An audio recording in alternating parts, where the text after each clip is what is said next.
We gather today in celebration of life, in particular of those whose time with us has ended. Though their lives may have had lots of ups and downs, and at some points they would have endured the traumatic experience of homelessness, remember these human beings who were part of families, co-workers, associates, partners, spouses, friends. We think of the gifts they at one time offered our community, their personalities, their passions, their pursuits, their pain and their brokenness, and the challenge and opportunities for doing better that their very lives brought to this city. Today, in our time together, in this act of remembrance, we offer dignity and love. We normally have memorial celebrations for an average of 45 persons. This year, our numbers have precipitously increased by 55%. Yes, today we will be remembering 72 persons who lived among us in this community. We will also remember their companion animals who brought unconditional love and solace to their existence. And you may want to conclude that the increase is due to the COVID-19 pandemic, but it is not.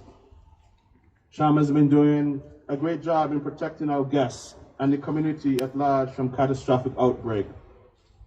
So we actually have only 4 persons for whom COVID-19 was a cause of death. One was a member of staff who bravely battled illness for several months, and 2 others were formerly homeless, meaning that they were no longer in our care. 1/3 of those deceased was a result, though, of overdose, pointing to a crisis in our midst that is running rampant: chemical addiction. Together with our housing crisis, these 2 expose a stark reality that these deaths proclaim loudly today. We cannot treat addiction from shelter.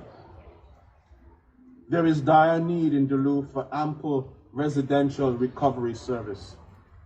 We cannot treat addiction from shelter. I want you to know that almost every age group in life is represented on this year's list, with the youngest being 23 and the oldest 81 years of age. We are losing most of our people during what should be the most productive years of their lives, from the 30s to the 50s. I'm glad that you are here to hear this. I'd like you to think on these as we go through today's ceremony, commemorating those sons and daughters of the Northland. You may have known someone who experienced homelessness and died this year, perhaps a family member, a co-worker, maybe a guest who you served and grew to know and appreciate. I came to see a judge you today knew because anyone, not because you knew anyone experiencing homelessness who died this year, but because you care. Really? Whatever the motivation is, I'm glad you are part of this assembly.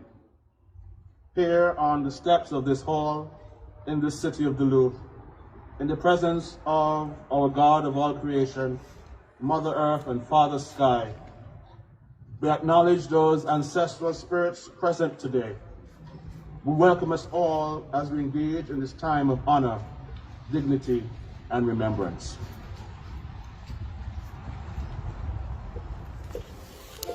Friends, I just want to say thank you very much for spending your Christmas Eve midday with us in this remembrance vigil.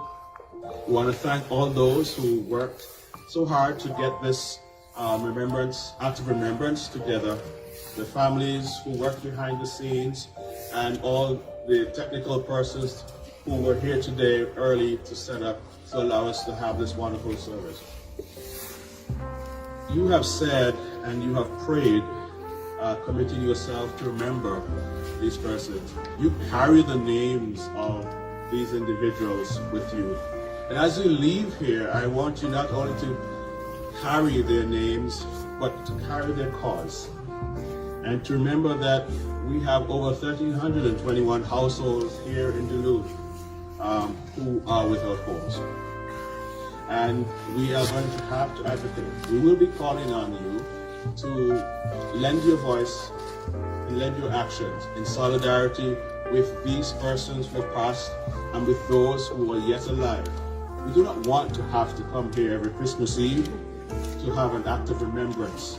And so it's up to us who are alive to be able to carry forward the work that is necessary to make sure that we reduce homelessness in our city, to make sure that folks who may happen to fall into homelessness may have the necessary avenues and support so that their episode of homelessness will be brief and non-recurring. We will be calling on you for your support. We have a plan that's ready and being rolled out. You'll be hearing more about it. But in the meantime, go to steppingonupduluth.org and you can read about it.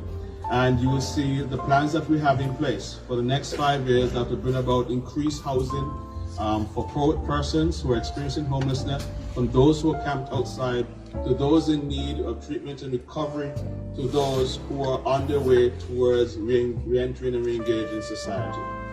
And thank you so much. Remember, to carry the name, we carry the cause. Have a good Christmas.